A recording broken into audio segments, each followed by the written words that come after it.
नमस्कार। हिमाचल प्रदेश विधानसभा चुनाव कवरेज को निकली हुई पंचायत टाइम्स की टीम इस समय आधे हिमाचल का दौरा करके कांगड़ा जिले में पहुंच चुकी है। इस लाइव पंचायत में आप सभी का स्वागत है। फिलहाल हम लोग कांगड़ा जिले की बैजनाथ विधानसभा के क्षेत्र में हैं। कांगड़ा जिले की अगर बात करूं तो पूरे हिमाचल प्रदेश में सबसे ज्यादा विधानसभा सीटें इसी जिले में हैं और इसीलिए ये जिला तय करता है कि किसकी सरकार बनेगी, किसकी नहीं बनेगी। 15 सीटों वाले इस जिले में पिछली बार भारतीय जनता पार्टी का प्रदर्शन थोड़ा खराब रहा था। पूरी पार्टी मात्र 3 सीटों पर सिमट गई थी और कांग्रेस पार्टी इस जिले में 10 सीटें जीतने में सफल रही थी। 2 सीटें इंडिपेंडेंट कैंडिडेट्स को गई थी। यही कारण था कि पिछली बार शुरुआती दौर में जो रुझान आ रहे थे, जिनसे लग रहा था कि भारतीय जनता पार्टी इतिहास रच के फिर से रिपीट करने जा रही है, वैसा कुछ नहीं हुआ और कांग्रेस पार्टी चुनाव जीती, सरकार में आई। बैजनाथ विधानसभा का नाम बैजनाथ महादेव के मंदिर के नाम पर पड़ा है, जो 8वीं 10वीं शताब्दी का एक बहुत पुराना महादेव का मंदिर है। लोक आस्था का केंद्र है। शिवरात्रि के दिन यहाँ पर भारी भीड़ लगती है, मेला भी लगता है। इसके अलावा बैजनाथ जाना जाता है पैराग्लाइडिंग के लिए। पूरी दुनिया में बैजनाथ का नाम पैराग्लाइडिंग के शहनाई जानते हैं, क्योंकि हाल ही के दिनों में बैजनाथ के अंदर इंटरनेशनल कंपटीशन, शायद वर्ल्ड कप बैजनाथ के अंदर पैराग्लाइडिंग का किया गया था। 1977 से ये सीट कांग्रेस के कब्जे में रही है। 1990 में एक छोटा अंतराल आया था जब भारतीय जनता पार्टी यहाँ से जीती।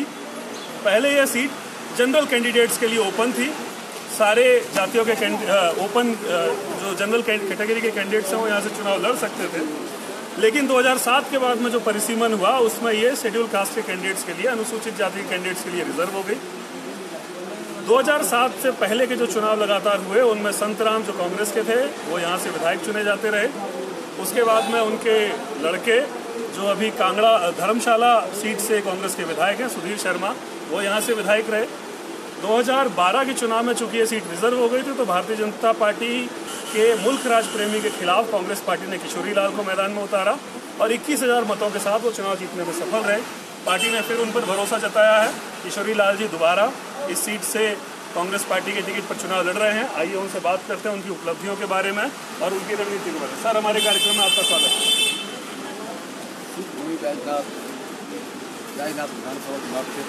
है। थोड़ा सा जोर से बोलिए। शिव भूमि बैजनाथ चुनाव क्षेत्र शिव मंदिर बैजनाथ के चरणों में बसा हुआ है और मैं बाबा बैजनाथ की कृपा से पिछला जो 5 साल का मेरा कार्यकाल रहा है जी, मैं विकास करवाने में सफल रहा हूँ।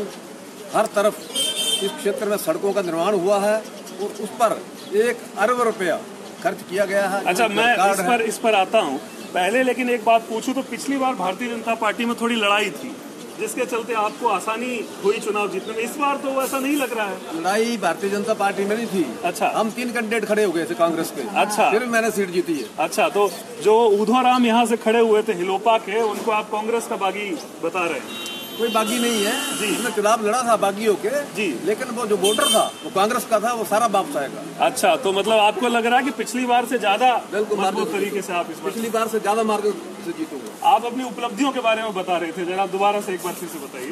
बैजनाथ विधानसभा चुनाव क्षेत्र में जी 1962 में पंजाब के मुख्यमंत्री प्रताप सिंह कैरो जी ने एक सड़क छोड़ी थी बीड़ से ब्रोट जी, जो मैंने 25 करोड़ की लागत से उसको बना रहा हूँ। अच्छा। इसी तरह से बाकी क्षेत्र की सड़कें भी चकाचक हुई हैं, उस पर 1 अरब रुपया खर्च हुआ है। इसी तरह से पानी की स्कीमें मैच्योर हुई। छोटा बंगाल की 7 पंचायतें हैं, वहाँ पर गवर्नमेंट डिग्री कॉलेज खोला गया। डिग्री कॉलेज खोला गया। एक मांग थी यहाँ पर चढ़ियार में उप तहसील थी, उसका क्या हुआ? चढ़ियार की उप तहसील मेरी मांग थी, मैंने उसको पूरा किया। पूरा हो गया है? खुल गई। अच्छा, उप तहसील खुल भी गई है? काम चालू हो गया है? काम चालू हुआ, नायब तहसीलदार बैठ गया। अच्छा, और अगर मैं कहूँ कि आने वाले दिनों में जैसे सड़कें, तो फिर भी जो आप सड़क बता रहे हैं हुआ काम निश्चित रूप से हुआ होगा, लेकिन थोड़ा हम ग्रामीण क्षेत्र में गए तो वहाँ तो सड़कों की अभी भी समस्या है। जहाँ सड़कें ठीक हुई हैं दोबारा वहाँ नहीं होगी, ग्रामीण क्षेत्र में सड़कें ठीक होंगी। अच्छा, इसके अलावा विकास कार्य में और क्या प्राथमिकताएं आपकी रही? देखिए, जो हमारा छोटा बंगाल का क्षेत्र है वहाँ पर पुलिस चौकी खोली गई है, +2 स्कूल वहाँ किया गया है और जो मुल्तान से बड़ा गांव सड़क है 5 करोड़ की लागत से बनी है।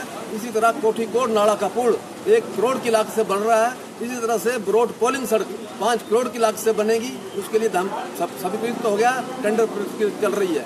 इस तरह से एक धर्मान गांव है, उसमें भी 1.5 करोड़ की लागत से सड़क बनने जा रही है। मेरे चुनाव क्षेत्र में सड़कों का जाल बिछ रहा है, जो एक रिकॉर्ड है, इतना हिमाचल में कहीं नहीं है। अच्छा, आखिरी बात अगर आपसे पूछूं तो पिछली बार आप लोग इस जिले में 10 सीटें जीते थे, तो आधी जो आपकी स्ट्रेंथ थी 1/3 36 में से एक तरीके से 10 सीटें वो तो इसी जिले से थी। इस बार कितनी सीटें जीतेंगे आप? हम 10 से ज्यादा सीटें जीतने जा रहे हैं। ज्यादा जीतेंगे। तो ये थे कांग्रेस पार्टी के विधायक किशोरी लाल जी। हिमाचल प्रदेश चुनाव से जुड़ी हुई बाकी खबरें हम आपको यूं ही दिखाते रहेंगे।